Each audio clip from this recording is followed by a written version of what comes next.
नमस्कार दोस्तों। माँ का प्यार बहुत ही प्यारी कहानी है, अंत तक जरूर सुनिएगा। वह लड़का 10-12 साल का होगा। स्कूल से आते ही उसने अपनी बैग को फेंका और अपनी माँ से झगड़ने लगा। तुम मेरे स्कूल में क्यों आई? माँ ने कहा, बेटा तुम्हारे लंच बॉक्स में चटनी रखना भूल गई थी और तुम टिफिन लेकर स्कूल चले गए थे। बेटा बोला, लेकिन तुम इतना नहीं जानती कि तुम कानी हो। तुम्हारे पास केवल एक ही आंख है। तुम्हारे जाने के बाद सब मुझसे कहने लगे कि तेरी माँ तो कानी है। सब हंस रहे थे और मेरा मजाक उड़ा रहे थे। बेटा बोला, मैं आज नहीं खाऊंगा। माँ बोली, बेटा दोबारा तुम्हारे स्कूल में नहीं आऊंगी, खा लो। लेकिन लड़का बार बार, तुम कानी हो, तुम कानी हो, तुम कानी हो।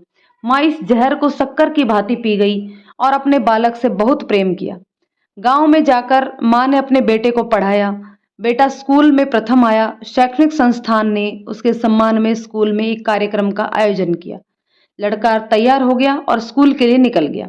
माँ ने कहा कि बेटा मैं आऊं या नहीं? लड़के ने कहा, तुम कानी हो, और इतना कहकर वो चला गया। अपने बेटे के ये शब्द सुनकर माँ का कलेजा फटने को आ गया। लेकिन उस बुद्धिमान युवक को अपनी माँ के दिल दिखाई नहीं दिया।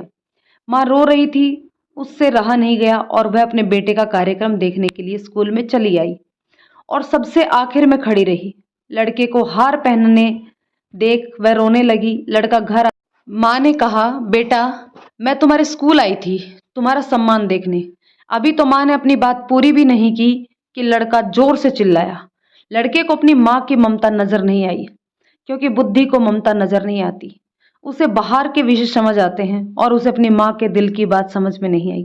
और वह बोला, काणी तुझे समझ में नहीं आता, तू आई ही क्यों? समय गुजरा, लड़के की शादी हो गई। उसकी पत्नी ने कहा, अड़ोस पड़ोस के लोग मुझसे कहते हैं कि तुम्हारी सास तो काणी है, मुझसे ये सहन नहीं होता। और एक दिन लड़के ने अपनी माँ से कहा, तू काणी है इसलिए हम शहर रहने को जा रहे हैं। जन्म देने वाली, लोगों के झूठे बर्तन मांज के बड़ा करने वाली, खुद का मंगलसूत्र और सोने की चैन के गहने बेचकर पढ़ाने वाली माँ को दोनों अकेला छोड़कर शहर चले जाते हैं। करीब 7 साल हो गए। एक दिन माँ की तबीयत खराब हो जाती है।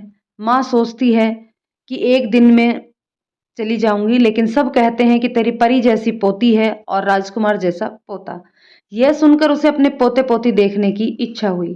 तभी बहू का और बेटे का दिल चीर देने वाले शब्द याद आए कि तू काणी है। वह रुक गई। माँ ने 3-4 दिन तो रो रो के निकाले, पर उससे रहा नहीं गया और वह अपने बेटे के पास शहर जाने निकल पड़ी। अपने बेटे के घर पहुंचते ही अपने पोते पोती को खेलते देख उसे गोद में उठाने के लिए वह दौड़ पड़ी। तभी उसकी बहू ने कहा, हाथ मत लगाना। तभी उसका लड़का आया और गुस्से में बोला, काणी तू क्यों आई है? चली जा। सुनाने का काम दिमाग करता है, बुद्धि करती है, लेकिन किसी के बोले हुए कटु वचनों को सुन लेने का काम प्रेम करता है, हृदय करता है। माँ अपने आंसुओं को रोक कर जैसे तैसे करके वापस अपने गांव आई। कुछ दिनों बाद गांव के मुखिया ने शहर में रहते हुए उसके लड़के को फोन करके कहा कि तुम्हारी माँ कुछ दिन की मेहमान है। मुखिया की शर्म में वह लड़का अपनी माँ से मिलने के लिए शहर से गांव निकल गया, लेकिन वह मन में बहुत क्रोधित हो गया था और बोला, काणी मर जाए तो अच्छा है। लड़का जब गांव पहुंचा तब मुखिया और पड़ोसियों ने कहा कि तुम्हारी माँ तो कल रात को ही गुजर गई थी।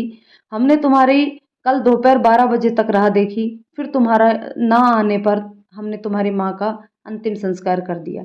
वह अपने आखिरी पलों में तुम्हें ही याद कर रही थी। यह कहते हुए पड़ोसी ने उसे एक लिफाफा दिया। लड़का सब खत्म कर वापस अपने शहर आया।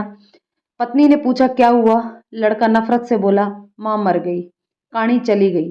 पत्नी ने चाय पिलाई। लड़के ने चाय पीते पीते वह लिफाफा खोला और उसमें जो कागज थे उसे पढ़ने लगा।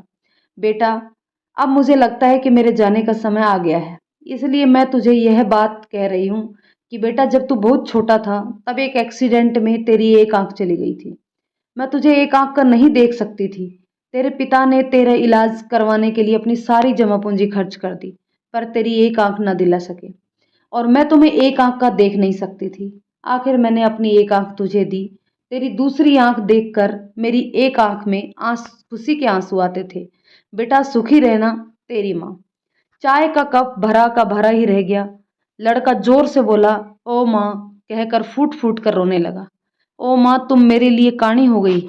माँ, तूने मुझे अपनी आंख दी, माँ तूने मुझे बताया क्यों नहीं, तू आज तक एक बार भी क्यों नहीं बोली माँ, माँ मुझे माफ कर दे। पर लड़के की बात सुनने के लिए अब उसकी माँ नहीं थी। दोस्तों कहानी आपको कैसी लगी कमेंट करके बताइएगा। धन्यवाद।